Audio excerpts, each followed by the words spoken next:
TRS ప్రభుత్వంలో ఆనాడు Congress party ఎమ్మెల్యేగా ఉన్నప్పుడు మీకు శాలరీ తక్కువ ఉందంటే 15,000 ఉందంటే అసెంబ్లీ సాక్షిగా పంచాయతీ కార్యదర్శిగా జీతాలు పెంచాలి అని చెప్పి గొంతు వినిపించిన మీ గొంతు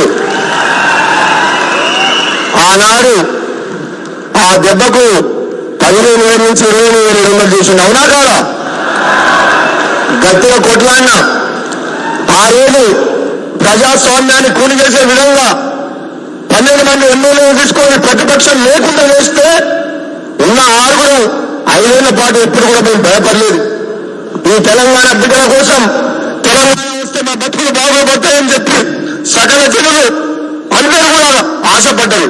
కానీ ఆ ఆశలు నిరాశలైతుంటే 6 కాంగ్రెస్ పార్టీ ఎమ్మెల్యేలు అటుపక్క 100 మంది కౌరవులాగా టీఆర్ఎస్ పార్టీ ఉన్నా సరే చివరకు ధర్మం తెలుస్తుందని చెప్పి పోరాటం చేసి మరి ప్రజాస్వామ్య ప్రభుత్వం ప్రజాపాలన రావాలని పోరాటం చేసి మేము తెలంగాణకు వచ్చిన కాంగ్రెస్ పార్టీని తీసుకొచ్చినాం.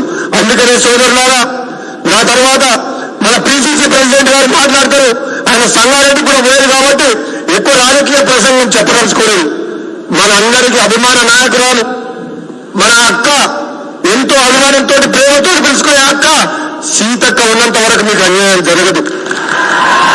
ఆ పదవిలో సీతక్క ఉన్నంత వరకు కష్టపడి గ్రామాల్లో చాలి జీతంతో భిన్నము రాకపోయినా పంచాయతీ కార్యదర్శులు భార్య మెడలో ఉన్న మంగళసూత్రం పురోగతి కూడా పనిచేస్తుంది.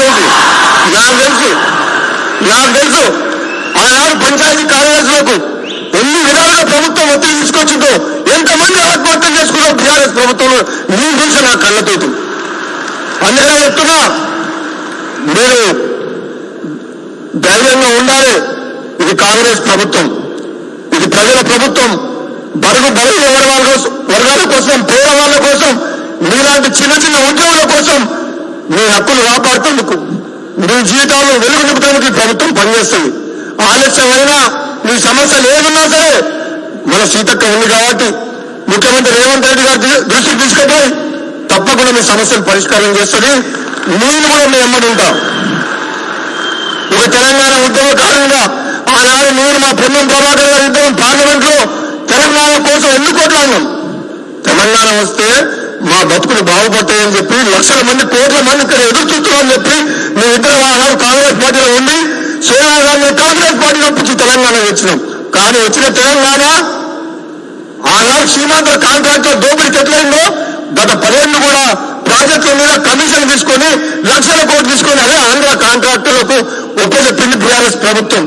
కానీ ఈరోజు కాంగ్రెస్ ప్రభుత్వం అట్లా కాదు.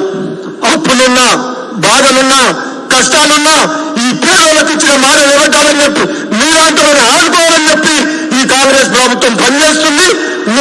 మీ కష్టాలు తీరుస్తుంది, మీ బాధలు తీరుస్తుంది. కొన్ని సమస్యలు ఉన్నాయి. ఇప్పుడు సీతక్క చెప్పింది, నేను చెప్పాలని చెప్పొచ్చు. మీ అందరూ తెలుసుకొని 2-3 సమస్యలు ఒకటే చెప్తాను. 4 సంవత్సరాల సర్వీస్ కాలాన్ని పరిగణించాలని చెప్తున్నాను. తప్పకుండా ఈ ప్రభుత్వం మీద ముఖ్యమంత్రి గారు తీసుకుపోతాం. అదేవిధంగా ఓపీఎస్లను క్రమబద్ధీకరించాలని చెప్పి నిజంగా ఇది జెన్యూన్ ఇష్యూ కాబట్టి తప్పకుండా కష్టపడతాం. స్పోర్ట్స్ కోటాలో పంచాయతీ కార్యదర్శులను క్రమబద్ధీకరించాలని చెప్తూ తప్పకుండా ఇది కూడా ప్రయత్నం చేస్తాం. ప్రమోషన్లు మరియు గ్రేడ్ల నిర్ధారణ చేయాలి. ఎందుకంటే పనిచేసే వాళ్ళని పనిచేయని వాళ్ళని ఒకదాంట్లో పెట్టొద్దు, సీనియర్లను జూనియర్లను ఒకదాంట్లో పెట్టొద్దు. కాబట్టి ఇది కూడా తప్పకుండా చేస్తాం. అదేవిధంగా నిర్దిష్ట జాబ్ చార్ట్ మరియు క్యాడర్ అంటే టైమింగ్స్ అంతేనా? మీరే కూడా ఆఫీస్కు ఎవరు పెట్టింది లోను, ఎవరు పెట్టింది యాప్? ఎక్కడో ఆఫీసులన్నా కూర్చొని రూల్స్ పెడితే ఊళ్ళో కూర్చోవాలి. నిజంగా పంచాయతీ కార్యదర్శులు పొద్దుగా చేసేటప్పుడు వాళ్ళు ఉండేలేకుడు భార్య పిల్లలు కోసం అవునా? అదే పనేనా? ఇవన్నీ కాదు. ఆవాలంటే కేసీఆర్ ముఖ్యమంత్రి అంటే అపాయింట్మెంట్ దొరకకపోయేది. కష్టాలు చెప్పుకున్నామంటే ప్రజాభవన్లకు దొరకపోయేది. ఈనాడు సీతక్క దగ్గరికి ఎప్పుడు పోయినా ఉంటుంది. మీ కష్టాలు చెప్పుకోవచ్చు, మీ బాధలు చెప్పుకోవచ్చు. ఏదైనా నిర్ణయం తీసుకుంటే నిజంగా అది ఆచరణకు అమలు చేసేట విధంగా ఉండాలి. కానీ లేనిపోని అన్ని రూల్స్ పెట్టి సీతక్క అవన్నీ అయ్యేవా నేను ఊళ్ళో ఎదుగుతామన్న మా మునుగోడులో నియోజకవర్గ స్థాయి 159 మంది పంచాయతీ కార్యదర్శులతో నేను మీటింగ్ పెట్టిన పెట్టినా వచ్చిందా వాళ్ళు మాటలు చెప్తుంటే నేను పరిశాన్ అయినా. అరే మనం టీఆర్ఎస్ ప్రభుత్వం అంటే దొరల పాలన, రాజరిక పాలన, ఇది కాంగ్రెస్ ప్రభుత్వం, ఇది పేదల ప్రభుత్వం, ఇది మీ ప్రభుత్వం. ఈ ప్రభుత్వంలో ఏ ఒక్కరికి అన్యాయం జరిగినా సరే చెప్పుకునే హక్కు ఉంది. అది ప్రభుత్వం సీరియస్ గా తీసుకొని ఆ సమస్యకు పరిష్కారం చేస్తుంది, మీ అందరినీ కాపాడుకుంటుంది. మిమ్మల్ని ఇబ్బంది పెట్టాలని, మిమ్మల్ని బాధ పెట్టాలని కాదు, మీరు సంతోషంగా ప్రజలకు సేవ చేసి మీరు మంచి పేరు తెచ్చుకొని ఈ ప్రభుత్వానికి పోటీకి మంచి పేరు తీసుకొచ్చే విధంగా పనిచేయాలి. మీకు ఏమైనా సమస్యలు ఉంటే మేము పరిష్కరిస్తాం. అవతల పార్టీల్లో అధికారం లేకపోయేసరికి, సాయంకారు లేకపోయేసరికి, ముఖకారు లేకపోయేసరికి ఫ్రస్ట్రేషన్లో ఉండబడ్డ మిమ్మల్ని రెచ్చగొడదామని చూస్తున్నారు, ధర్నాలు చేపిద్దామని చూస్తున్నారు. అవసరం లేదు.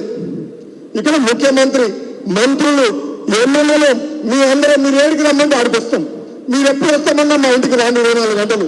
మీ ఏ సమస్యలు ఉన్నాయో చెప్పండి, ఏ సమస్యలు ఉన్నాయో చెప్పండి. ఏ సమస్యకైనా మేము ఉన్నది చెప్తాం. చేయగలిగే సమస్యలు మీకు ఏదైతే కోరికలు ఉన్నాయో మీ ప్రభుత్వ పరంగా ఎంతవరకు చేయాలో అంతవరకు చేస్తాం. ఎక్కడ కూడా దాపరికం చేయగలిగే పనులను చేసి ఉన్న వాస్తవాలు మీకు చెప్తున్నది మిమ్మల్ని కాపాడుకుంటామని చెప్తున్నాను. ఎక్కడ కూడా మేము అబద్ధాలు మాటలు చెప్పి అరిచేత స్వర్గం చూపినాం. ఆర్థిక పరిస్థితి ఏంటి, రాష్ట్ర పరిస్థితి ఏంటి, ఆదాయం ఏంటి, వనరులు ఏంటి, ఖర్చులు ఏంటి, మిమ్మల్ని ఎట్లా కాపాడుకోవాలో ఈ ప్రభుత్వం మీద బాధ్యత ఉంది. బరాబర్ మీకు అన్ని చెప్తాం, అర్థమయ్యేటట్టు చెప్తాం. మీరు అందరం కలిసి ప్రజలకు సేవ చేద్దాం. మీ ఉద్యోగనుకుంటే కాదు, ప్రభుత్వ ఉద్యోగులు, ప్రజాప్రతినిధులు మనిద్దరము జోడెట్లలాగా పనిచేసేటప్పుడే ప్రజలు సంతోషంగా ఉంటారు.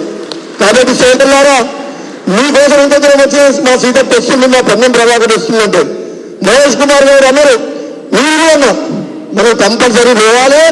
మన పంచాయతీ కార్యదర్శులు అంటే ఈ పల్లెలే దేశానికి పట్టుకొమ్మాలన్నట్టు వాళ్ళే మనకు పునాది. ఈ పంచాయతీ కార్యదర్శులు గ్రామాల్లో ఉన్న కష్టాలకు చీటికి మాటికి చిన్నదానికి పెద్దదానికి ప్రజలను ఆదుకునేది పంచాయతీ కార్యదర్శి. కాబట్టి వాళ్లకు ధైర్యం చెప్పాల్సిన బాధ్యత మన మీద ఉంది. వాళ్ళని కాపాడుకొని వాళ్ళకు ప్రజలు సేవ చేసే విధంగా వాళ్ళ కుటుంబాలను కాపాడుకున్నామని చెప్పి మీ ఇద్దరు వేసిన దగ్గర సోదరులు తప్పకుండా ఏమైనా ఈ 15 నెలల నుంచి బిల్స్ వస్తున్నాయి. సీతక్క ఊళ్ళలో బాగా ప్రాబ్లం ఉంది. వీళ్ళని చెప్తే వీళ్ళు చెప్పుకో ఇంతమంది వచ్చింది ఎన్నో ఆశలతోటి. ఎవరిని వదిలించినా బాగలేదు సీతక్క. పైసలు లేవు. నేను అప్పు తెచ్చి పెట్టినా 2 లక్షలు, 3 లక్షలు, 4 లక్షలు సొంత పైసలు ఓ తీసుకొచ్చి పెడుతున్నాను. వాళ్ళ సొంతంగా అప్పులు వచ్చి, ఎందుకంటే ఊళ్ళో ప్రెజర్, అధికారుల ప్రెజరు, మనం పెట్టి తట్టుకోలేక పైసలు లేక సాయంకాలం జీతంతో కూడా కించిన ఉద్యోగులు కూడా అప్పులు తీసుకొచ్చి ఖర్చు పెట్టింది. కాబట్టి మీ అందరికీ భరోసా ఇస్తున్నాం. తప్పకుండా రాబోయే రోజుల్లో మన సీతక్క దగ్గర మీ సమస్యల పరిష్కారానికి మీ అందరి తరఫున మీ అందరం కలిసిపోయి ముఖ్యమంత్రి గారికి, కేబినెట్ మంత్రులకు చెప్పి తప్పకుండా మీ సమస్యలకు పరిష్కారం తీసుకొచ్చారని తెలియజేసుకుని సెలవుస్తున్నాం. జై తెలంగాణ, జై తెలంగాణ. Thank you sir.